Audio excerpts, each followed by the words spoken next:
ആരാടാ ഇവിടെ യൂത്ത് കോൺഗ്രസ് അത്രയ്ക്ക് ആക്റ്റീവ് അല്ല എന്ന് പറഞ്ഞത്? ഒന്ന് സൂക്ഷിച്ചു നോക്കി നോക്ക്, ഇപ്പൊ നല്ല ആക്റ്റീവാണ്.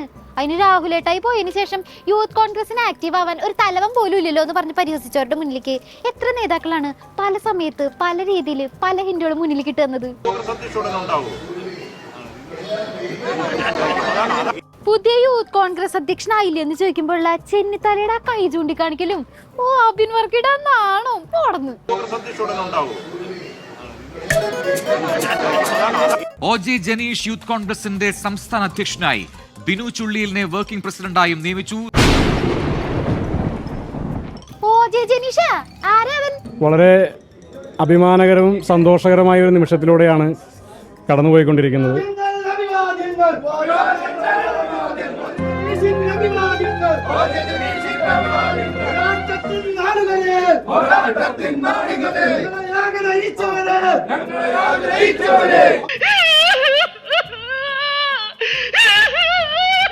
ഇത്ര നാള് യൂത്ത് കോൺഗ്രസിന്റെ അധ്യക്ഷൻ എന്നൊക്കെ പറഞ്ഞപ്പോ എല്ലാരും ഞങ്ങളുടെ അബിൻ ചേട്ടായിയുടെ മുഖത്തേക്കല്ലേ നോക്കിയിരുന്നത്. എന്നിട്ടിപ്പോ ദേശീയ സെക്രട്ടറി സ്ഥാനം കൊടുത്തിട്ട് ഒതുക്കിയല്ലേ?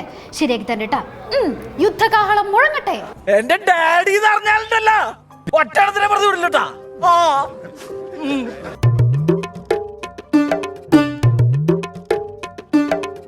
രാവിലെ 10 മണിക്ക് മാധ്യമങ്ങളെ കാണുന്ന അബിൻ ചേട്ടായി പറഞ്ഞതോടെ പല നേതാക്കളുടെ ഉള്ളൊന്ന് പിടയ്ക്കാൻ തുടങ്ങി. തീരുമ്പോ പണി തരാൻ ഞങ്ങൾ എന്താ കുപ്പിന്ന് വന്ന ഭൂതാണോന്ന് വിചാരിക്കണ്ടാവും പലരും. അങ്ങനെ നേരം പൊരവരാന്ന് പുലർന്നു. രാവിലെ 10 മണി, 10:15, 10:30. മൂപ്പരിത് എവിടെ പോയി കിടക്കാണ്? സോപ്പിടല്. അങ്ങനെ 10:45 കഴിഞ്ഞപ്പോ പുള്ളി വന്നു. ആ മുഖത്തേക്കൊന്ന് നോക്കണായിരുന്നു, കരഞ്ഞു പോകുമ്പള്.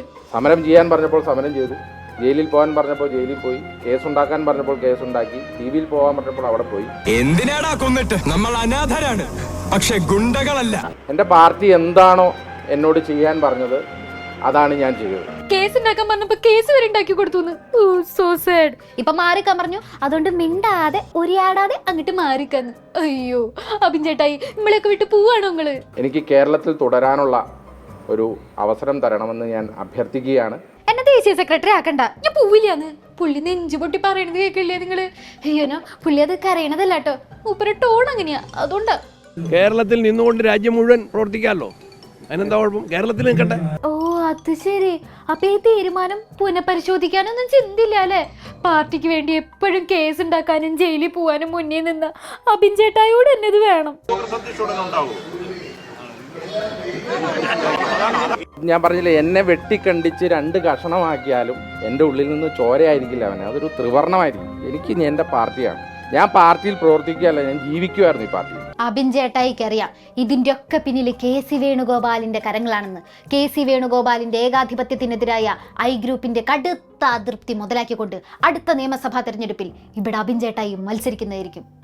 ഇനി കാവലെ പാട്ട് മത്സരത്തിന് കാണാം.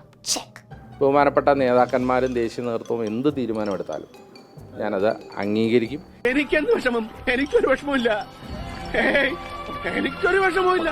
പിന്നെ ഒരു കാര്യമുണ്ട്, അബിൻ ചേട്ടായി ഒതുക്കാന്ന് വിചാരിച്ചവര് അബിൻ ചേട്ടായി മാത്രം നേരിട്ടാ പോരാ. അറിയാലോ, ലിസ്റ്റിൽ ഇനിയും ആൾക്കാരുണ്ട്. KM അഭിജിത്തും ഒക്കെ ഏറ്റവും കഴിവുള്ള ആളാണ്, അദ്ദേഹവും പരിഗണിക്കപ്പെടേണ്ട ആളാണ്. അദ്ദേഹത്തെയും ദേശീയ സെക്രട്ടറിയായി പരിഗണിച്ചിട്ടുണ്ട്, വലിയ സന്തോഷമാണ്. അല്ല, ചില കാര്യങ്ങൾ പറയാനുണ്ട്, അത് പാർട്ടി വേദിയിൽ പറയും. തൽക്കാലം പുറത്ത് പറഞ്ഞ് അതിനെ മറ്റൊരു ചർച്ചയിലേക്ക് കൊണ്ടുപോകാൻ ആഗ്രഹിക്കുന്നില്ല. പറയാനുള്ള കാര്യങ്ങൾ നേതൃത്വത്തോട് പറയാം. ഇവിടെ ഒരു പൊട്ടിത്തെറിയില്ല എന്ന് നാഴികയ്ക്ക് 40 വട്ടം പറഞ്ഞിട്ടും കോൺഗ്രസിനകത്ത് വീണത് നല്ല അസല് ബോംബുകളാണ്. അതിപ്പോ യൂത്ത് കോൺഗ്രസ് അല്ല, യുദ്ധ കോൺഗ്രസ് ആണെന്നാണ് നാട്ടുകാർ പറയുന്നത്.